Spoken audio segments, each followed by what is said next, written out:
सुनेंगे तो हैरान रह जाएंगे अब इसका चैप्टर।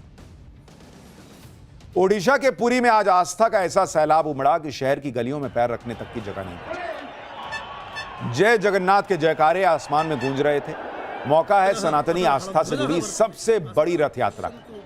पुरी में आज भगवान जगन्नाथ की रथ यात्रा शुरू हुई है। इस यात्रा में भगवान जगन्नाथ अपने भाई बलभद्र और बहन सुभद्रा के साथ रथों पर सवार होकर अपने मूल निवास गुंडीचा मंदिर के लिए निकले, जो जगन्नाथ मंदिर से करीब 3 किलोमीटर की दूरी पर। पुरी का जगन्नाथ मंदिर सनातन के सबसे बड़े 4 धामों में एक है और आज जब भगवान जगन्नाथ, उनके भाई भगवान बलभद्र और उनकी बहन देवी सुभद्रा जगन्नाथ धाम के सिंह द्वार पर खड़े 3 अलग अलग रथों पर सवार हुए, तो वहां मौजूद लाखों श्रद्धालुओं में उनके रथों को खींचने की होड़ लग गई।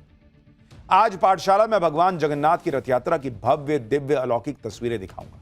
साथ ही जगन्नाथ धाम के अलौकिक चमत्कार और रहस्यों की भी बात होगी। एक मुसलमान के लिए हर बार हर साल रथ यात्रा क्यों रुकती है, क्या होता है, उसकी कहानी क्या है, यह भी बताऊंगा। लेकिन पहले इस भव्य रथ यात्रा की एक झलक देखिए।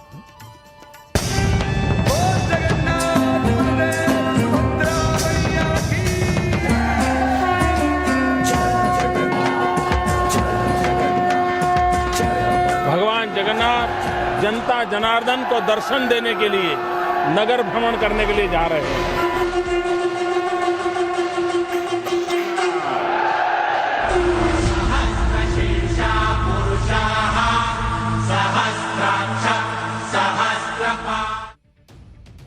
आज शाम 4 बजे सभी अनुष्ठान और विधि विधान पूरे होने के बाद भगवान जगन्नाथ की रथ यात्रा की शुरुआत हुई। सबसे पहले भगवान बलभद्र का रथ खींचा गया। इसके बाद सुभद्रा जी का और जगन्नाथ जी के रथ खींचे गए। पहले दिन कुछ दूरी तक पहुंचने के बाद रथ यात्रा आज के लिए रुक गई। रथ यात्रा अब अगले दिन शुरू होगी, क्योंकि सूर्यास्त के बाद रथ नहीं खींचे जाते। ये रथ यात्रा कल भगवान जगन्नाथ मंदिर से करीब 3 किलोमीटर दूर गुंडीचा मंदिर पहुंचेगी। इसके बाद 9 दिन तक भगवान जगन्नाथ गुंडीचा में रहेंगे, जो उनकी मौसी का घर माना जाता है। 5 जुलाई को भगवान जगन्नाथ मुख्य मंदिर में वापस लौट आएंगे। भगवान जगन्नाथ की रथ यात्रा की झलक पाने और रथों को खींचने के लिए देश विदेश से श्रद्धालु पूरी पहुंचे हुए हैं, क्योंकि ऐसी मान्यता है कि किसी ने उस रस्सी को भी छू लिया जिससे आप रथ को खींच रहे हैं, तो मतलब आपका जीवन धन्य हो गया। पुरी में श्रद्धालुओं का ऐसा सैलाब उमड़ा है कि सड़क तो कहीं नजर ही नहीं आ रही। भाई आप देखिए ना, सड़क दिख ही नहीं रही है। उमस भरी गर्मी में श्रद्धालुओं को किसी तरह की परेशानी ना हो, इसके लिए उन पर पानी की बौछार की जा रही है। देखिए, पानी का लगातार छिड़काव चल रहा है, क्योंकि भयंकर उमस वाली गर्मी है। उससे गर्मी से श्रद्धालुओं को फर्क पड़ा नहीं, सब आए हैं। आस्था का सैलाब दिख रहा है, वहां पर भक्तों का सैलाब दिख रहा है, तो वहां पानी डाल के जो भक्त हैं उनको थोड़ी राहत दी जा रही। रथ यात्रा की शुरुआत से पहले भगवान जगन्नाथ, भगवान बलभद्र और देवी सुभद्रा को पूरे विधि विधान के साथ उनके रथों पर विराजमान किया गया। भगवान जगन्नाथ, भगवान बलभद्र और देवी सुभद्रा को उनके रथों तक पहुंचाने के अनुष्ठान को पहांडी अनुष्ठान कहा जाता है, जिसमें मंदिर के पुजारी पूरी श्रद्धा के साथ तीनों मूर्तियों को रथ तक लाते हैं। रथों पर विराजमान होने के बाद उन्हें भोग लगाया गया और रथ यात्रा की शुरुआत हुई। अच्छा, ये अपने आप में आप सोचिए कि कितने कमाल की बात है कि किसी मंदिर में भगवान जो हैं, ठाकुर जी जो हैं, वो मंदिर के बाहर नहीं आते। अगर कभी यात्रा होती भी है भगवान की, तो उनका एक प्रतिरूप जो है वो यात्रा करके वापस मंदिर में आ जाता है। मूल मूर्ति जो है वो मंदिर से बाहर नहीं आती। लेकिन भगवान जगन्नाथ, भगवान बलभद्र और देवी सुभद्रा, ये सिर्फ जगन्नाथपुरी में होता है, इस रथ यात्रा में होता है कि भगवान खुद मंदिर से बाहर निकलकर भक्तों के बीच आते हैं। ये अपने आप में अलौकिक है। कोविड का कालखंड चल रहा था, दुनिया थम गई थी, लेकिन यह रथ यात्रा नहीं रुकी थी, तब भी भगवान मंदिर से बाहर आए थे। यह है इस रथ यात्रा की खासियत। पुरी में होने वाली भगवान जगन्नाथ की रथ यात्रा के लिए हर साल 3 भव्य और विशाल रथ तैयार किए जाते हैं। ये रथ भगवान जगन्नाथ, उनके भाई भगवान बलभद्र और बहन देवी सुभद्रा को समर्पित होते हैं। इन तीनों रथों के बारे में भी आपको बताता हूं। पहला रथ जो है वो भगवान जगन्नाथ का होता है, जिसे नंदी घोष रथ कहते हैं। यह रथ सबसे बड़ा होता है और इसकी ऊंचाई लगभग 45 फीट होती है। इसमें कुल 16 पहिए होते हैं और इसका रंग लाल और पीला होता है। रथ की छत पर गरुड़ ध्वज और सुदर्शन चक्र का निशान होता है। दूसरा रथ भगवान बलभद्र का ताल ध्वज रथ। यह रथ नंदी घोष रथ से छोटा होता है थोड़ा सा। इसकी ऊंचाई करीब 44 फीट होती है। इसमें 14 पहिए होते हैं। इसका रंग गहरा नीला और लाल होता है। इस रथ की ध्वजा पर ताल के पेड़ का चिन्ह होता है। तीसरा जो रथ होता है वो देवी सुभद्रा का होता है, जिसे दर्प दलन रथ कहते हैं। यह रथ तीनों रथों में सबसे छोटा होता है और इसकी ऊंचाई करीब 43 फीट होती है। 12 पहिए होते हैं। इसका रंग लाल और काला होता है। सुभद्रा जी का रथ सबसे बीच में चलता है और इस पर कमल का चिन्ह बना हुआ होता है। भगवान जगन्नाथ की रथ यात्रा के लिए कई महीनों पहले से तैयारियां शुरू हो जाती हैं। रथ यात्रा कब शुरू हुई, इसकी सटीक जानकारी किसी के पास नहीं, किसी को मतलब एग्जैक्ट नहीं पता, लेकिन रथ यात्रा को लेकर अलग अलग मान्यताएं हैं। पहली मान्यता है कि जब राजा इंद्रद्युम्न ने भगवान जगन्नाथ, बलभद्र और सुभद्रा जी की मूर्तियों को स्थापित किया तो उस वक्त आकाशवाणी हुई कि भगवान जगन्नाथ साल में एक बार अपनी जन्मभूमि जरूर जाएंगे। स्कंद पुराण के उत्कल खंड के मुताबिक राजा इंद्रद्युम्न ने आषाढ़ महीने के शुक्ल पक्ष की दूसरी तिथि को भगवान जगन्नाथ के उनकी जन्मभूमि जाने की व्यवस्था की। तभी से यह परंपरा रथ यात्रा के रूप में चली आ रही है। दूसरी मान्यता है कि देवी सुभद्रा के द्वारिका दर्शन की इच्छा को पूरी करने के लिए भगवान जगन्नाथ और भगवान बलभद्र ने अलग अलग रथों में बैठकर यात्रा की थी। इसी की याद में पुरी में हर साल रथ यात्रा का आयोजन किया जाता है। इस रथ यात्रा का जिक्र स्कंद पुराण, नारद पुराण, पद्म पुराण और ब्रह्म पुराण में भी किया गया है। तीसरी मान्यता के अनुसार एक बार राधा रानी कुरुक्षेत्र में भगवान श्री कृष्ण से मिलने पहुंची थी और उन्होंने भगवान श्री कृष्ण से वृंदावन आने का निवेदन किया। राधा रानी के निवेदन पर भगवान श्री कृष्ण अपने भाई भगवान बलभद्र और बहन देवी सुभद्रा के साथ वृंदावन पहुंचे, जहां राधा रानी, गोपियों और वृंदावन के लोगों ने तीनों को रथ पर बैठाया और रथ से घोड़े हटाकर खुद अपने हाथों से खींचा। तभी से ये रथ यात्रा और उसे हाथों से खींचने की परंपरा शुरू हुई। एक चौथी मान्यता भी है।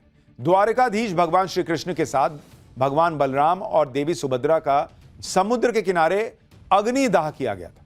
कहते हैं उस वक्त समुद्र में तूफान आ गया और तीनों के अधजले पार्थिव शरीर बहते हुए पुरी के समुद्र तट पर पहुंच गए। पुरी के राजा ने तीनों शवों को अलग अलग रथों में विराजित करवाया और पूरे नगर में लोगों ने खुद रथों को खींचकर घुमाया। इसी घटना की स्मृति में आज भी रथ यात्रा की परंपरा को निभाया जाता है। चारण परंपरा की किताबों में इसका जिक्र किया गया है। यानी अलग अलग मान्यताएं। भगवान जगन्नाथ की रथ यात्रा में जिस तरह आस्था का सैलाब उमड़ रहा है, यह कोई नई बात नहीं है, ऐसा सदियों से होता रहा है। पहली तस्वीर आप साल 1937 की देख रहे हैं। इस तस्वीर में भी भगवान जगन्नाथ की रथ यात्रा में भारी संख्या में जुटे हुए श्रद्धालु दिखते हैं। 1937 की तस्वीर दिखा रहा हूं। और दूसरी तस्वीर आज की रथ यात्रा की है। उसमें भी पुरी में ऐसा लग रहा है जैसे कोई महाकुंभ चल रहा हो। भगवान जगन्नाथ की रथ यात्रा पूरी आस्था के साथ निकलती है। इस यात्रा से जुड़ी एक मान्यता यह भी है कि यात्रा से ठीक पहले भगवान जगन्नाथ बीमार पड़ जाते हैं। मान्यता है कि रथ यात्रा से पहले पड़ने वाली स्नान पूर्णिमा के दिन भगवान जगन्नाथ को 108 कलश पानी से स्नान कराया जाता है, जिसकी वजह से भगवान जगन्नाथ की तबीयत बिगड़ जाती है। देखिए डॉक्टर जो है वो चेकअप कर रहे हैं और वो 15 दिन के लिए एकांतवास में चले जाते हैं। ये तो खैर AI इमेज है। इस दौरान मंदिर के कपाट बंद रहते हैं और भगवान जगन्नाथ का इलाज चलता है। इलाज के बाद भगवान स्वस्थ होकर भक्तों को दर्शन देते हैं और इसके अगले दिन भगवान जगन्नाथ रथ यात्रा के लिए तैयार होते हैं। और इसीलिए कहा जाता है कि अगर आप जगन्नाथ मंदिर में जा रहे हैं, भगवान जगन्नाथ के मंदिर में जा रहे हैं, तो मतलब आप समझिए कि साक्षात भगवान श्री कृष्ण से मिल रहे हैं। भगवान जगन्नाथ की रथ यात्रा के मौके पर प्रधानमंत्री मोदी ने भी सोशल मीडिया पर एक वीडियो शेयर किया।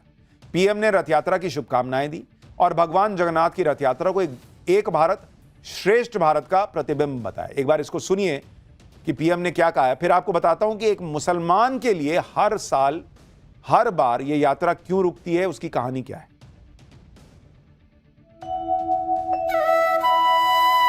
महाप्रभु हमारे लिए आराध्य भी है, प्रेरणा भी है। जगन्नाथ है तो जीवन है।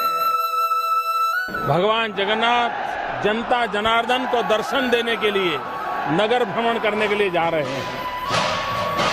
रथ यात्रा की पूरी दुनिया में एक विशिष्ट पहचान है। देश के अलग अलग राज्यों में बहुत धूमधाम से भगवान जगन्नाथ की रथ यात्रा निकाली जाती है। ओडिशा के पुरी में होने वाली रथ यात्रा तो अपने आप में अद्भुत है। पुरी में हर साल निकलने वाली भगवान जगन्नाथ की यात्रा हर बार मंदिर से चलकर करीब 200 मीटर की दूरी पर कुछ देर के लिए रुकती है और इसके पीछे का रहस्य भी आपको बताता हूं। भगवान जगन्नाथ की रथ यात्रा मंदिर के पास बनी सालबेग की मजार के सामने कुछ देर के लिए रुकती है।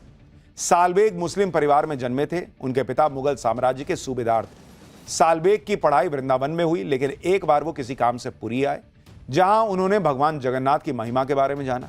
उनके मन में भगवान के दर्शन करने की इच्छा हुई, लेकिन जब सालबेग मंदिर पहुंचे तो उन्हें दरवाजे पर रोक दिया गया कि भाई मुसलमान का अंदर क्या काम। इस बात से सालबेग को दुख हुआ, लेकिन भगवान जगन्नाथ को लेकर उनकी भक्ति और गहरी होती चली। वो भजन कीर्तन और भगवान जगन्नाथ का नाम जपने लगे। मान्यता है कि एक रात सालबेग को सपना आया जिसमें भगवान जगन्नाथ ने स्वयं प्रकट होते हुए सालबेग से कहा कि उसकी भक्ति से वो प्रसन्न है। भगवान जगन्नाथ ने सालबेग से यह भी कहा कि भले ही वो मंदिर में उनके दर्शन नहीं कर पाए, लेकिन वो उन्हें दर्शन जरूर देंगे। तो सालबेग ने भगवान से पूछा कि कब दर्शन दीजिएगा। तो भगवान ने कहा कि जब रथ यात्रा निकलेगी तो मेरा रथ तुम्हारे सामने आके रुकेगा और सब जान जाएंगे कि तुम मेरे सच्चे भक्त हो। जब यात्रा का दिन आया तो जैसे ही भगवान जगन्नाथ का रथ उस जगह पर पहुंचा जहां सालबेग ठहरे थे, रथ वहीं पर अटक गया। हजारों लोग मिलकर भी रथ का पहिया आगे नहीं बढ़ा सके। इसके बाद भगवान जगन्नाथ की फूलों की माला सालबेग तक पहुंचाई गई। लोगों को समझ में आ गया कि प्रभु सालबेग को दर्शन दे रहे हैं और तब जाकर रथ आगे बढ़ पाया। बाद में पुरी के राजा ने उस जगह पर एक मंदिर बनवाया जिसे लोग सालबेग की मजार भी कहते हैं। और आज भी रथ यात्रा के समय भगवान जगन्नाथ का रथ यहां पर जरूर रुकता है। यानी आप देखिए, भगवान के लिए सब बराबर हैं और अपने भक्त के लिए वो कुछ भी कर सकते हैं। ये इसका जीता जागता प्रमाण है। भगवान जगन्नाथ और उनकी रथ यात्रा से जुड़ी यह मान्यता बताती है कि भगवान की भक्ति के लिए न धर्म देखना जरूरी है और न जाति। जरूरत सिर्फ सच्चे मन और विश्वास की है। भगवान जगन्नाथ की रथ यात्रा में उमड़े आस्था के सैलाब के बीच मंदिर के शिखर पर लगने वाली ध्वजा की भी चर्चा हो रही है। हर रोज मंदिर का एक पुजारी बिना किसी सुरक्षा इंतजाम के ध्वजा लेकर मंदिर के शिखर पर चढ़ता है, जो करीब 214 फीट ऊंची है। आजकल आप देखते हैं कि लोग जो है वो ऐसे रस्सी लगा के, सेफ्टी गियर लगा के चढ़ते हैं कहीं भी ऊपर। भाई ये रोज ये ध्वजा चेंज होती है और जो व्यक्ति ऊपर 214 फीट चढ़ता है वो कोई रस्सी लगा के नहीं चढ़ता, लेकिन प्रभु की कृपा है कि कोई दिक्कत नहीं आती उसको। शिखर पर चढ़ने के बाद पुजारी हर रोज ध्वजा को बदलता है। इस पर लगे ध्वज को हर दिन शाम को 4 से 5 बजे के बीच बदला जाता है। जो लोग इस ध्वज को बदल रहे हैं वो पुरी के एक चोला परिवार से आते हैं और पिछले 800 साल से ध्वज बदलने का काम कर रहे हैं। जगन्नाथ मंदिर की ध्वजा की खासियत होती है कि यह हवा की उल्टी दिशा में लहराती है, कहा जाता है।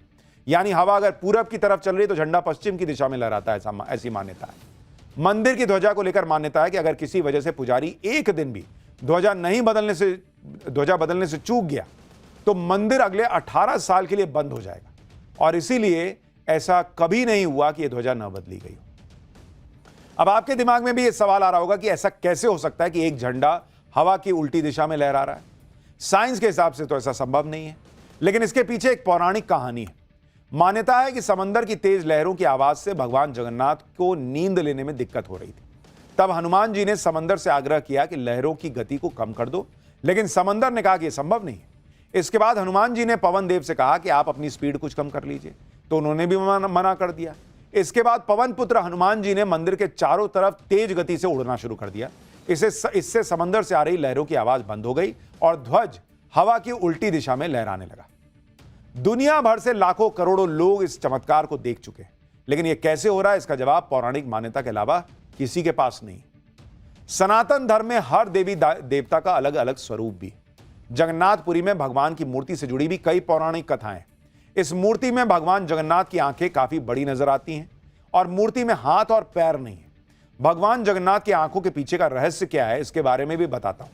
पौराणिक कथाओं के मुताबिक जब भगवान जगन्नाथ राजा इंद्रद्युम्न के राज्य में गए तो उनका दिव्य रूप देखकर वहां के लोगों की आंखें आश्चर्य से बड़ी हो गई। उनकी भक्ति देख भगवान जगन्नाथ ने भी अपनी आंखें बड़ी कर ली। और भगवान जगन्नाथ की मूर्ति के हाथ और पैर इसलिए नहीं हुए क्योंकि उसको भी लेकर अलग अलग मान्यताएं हैं कि जब राजा इंद्रद्युम्न ने भगवान जगन्नाथ की मूर्ति बनाने का काम विश्वकर्मा जी को दिया तो भगवान विश्वकर्मा ने शर्त रखी कि जब तक वो मूर्ति बनाएंगे तब तक कमरे में कोई प्रवेश नहीं करना चाहिए। लेकिन जब मूर्ति बनाने में काफी लंबा वक्त लगा तो राजा इंद्रद्युम्न कमरे के बाहर खड़े होकर मूर्ति बनाने की आवाज सुनने लगे। एक दिन राजा को अंदर से कोई आवाज नहीं आई तो उन्हें लगा कि मूर्ति बनाने का काम पूरा हो गया और उन्होंने दरवाजा खोल दिया। इससे नाराज होकर विश्वकर्मा जी मूर्तियों को अधूरी छोड़कर चले गए। मान्यता है कि तभी से भगवान जगन्नाथ, भगवान बलराम और देवी सुभद्रा की मूर्ति अधूरी है।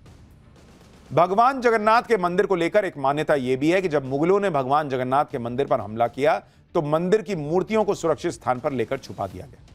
वो जगह उड़ीसा के कांकण सीखरी में, जो चिल्का झील के बीचों बीच मौजूद एक टापू है। इसलिए आज भी किंकण सीखरी में नाव पर भगवान जगन्नाथ यात्रा निकलती है। इस यात्रा में शामिल होने दूर दूर से श्रद्धालु भी पहुंचते हैं। भगवान जगन्नाथ की रथ यात्रा में लाखों श्रद्धालुओं की भीड़ उमड़ी। प्रशासन के मुताबिक आज 10 लाख से ज्यादा लोग पुरी पहुंचे थे। हालांकि श्रद्धालुओं की सुरक्षा का पूरा इंतजाम था, लेकिन कुछ श्रद्धालु भीषण गर्मी की वजह से बेहोश हो गए। उन्हें तुरंत अस्पताल पहुंचाने का इंतजाम किया गया, जिसके लिए आरएसएस समेत कुछ संगठनों ने एम्बुलेंस के पहुंचने के लिए कॉरिडोर भी बनाया। पुरी में ही नहीं, देश के अलग अलग हिस्सों में आज भगवान जगन्नाथ की रथ यात्रा निकली। अहमदाबाद में गुजरात के सीएम भूपेंद्र पटेल ने रथ यात्रा से पहले झाड़ू लगाने की परंपरा निभाई और उसके बाद खुद रथों को खींचा। अहमदाबाद में निकली भगवान जगन्नाथ की रथ यात्रा में श्रद्धालुओं की भारी भीड़ जो है वो नजर आई। गृह मंत्री अमित शाह ने रथ यात्रा शुरू होने के पहले मंदिर में भगवान जगन्नाथ की आरती भी उतारी है। तस्वीरें देखिए। वहीं पश्चिम बंगाल के पूर्वी मिदनापुर में बने दीघा जगन्नाथ धाम में इस बार पहली रथ यात्रा निकली है। सीएम ममता बनर्जी भी इस रथ यात्रा में शामिल हुई। अहमदाबाद में रथ यात्रा की शुरुआत से पहले उस वक्त अफरा तफरी मच गई जब रथ यात्रा में शामिल 17 हाथियों में एक हाथी बेकाबू हो गया और उसने इधर उधर दौड़ना शुरू कर दिया। हालांकि मौके पर मौजूद वन विभाग की टीम ने तुरंत हाथी को काबू में कर लिया और उसके बाद धूमधाम से रथ यात्रा की शुरुआत हो गई। लेकिन आप सोचिए, प्रभु की कृपा ही है कि बड़ा हादसा टल गया। इतने लाखों लोग हैं और उस बीच हाथी बेकाबू हो जाए तो सोचिए क्या से क्या हो सकता है। तस्वीरें दिखाइए जरा कि किस तरह से वहां पर भीड़ है और अचानक से हाथी देखिए दौड़ा चला आ रहा है।